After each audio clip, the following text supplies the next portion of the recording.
Before we start, I know some of you feel nervous when you see a root in a problem.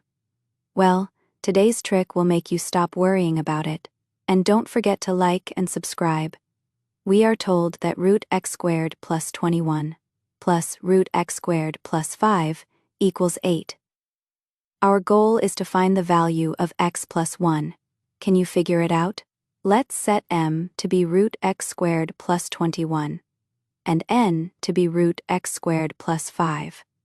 From the problem, we know that m plus n equals 8. Now, let's find m squared minus n squared.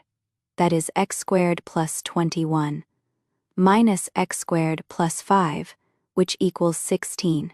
From the difference of squares formula, we know that m minus n times m plus n equals m squared minus n squared.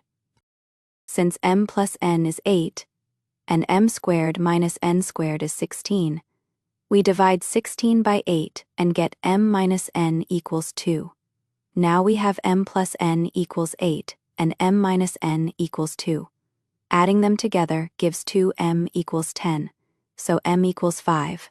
That means root x squared plus 21 equals 5.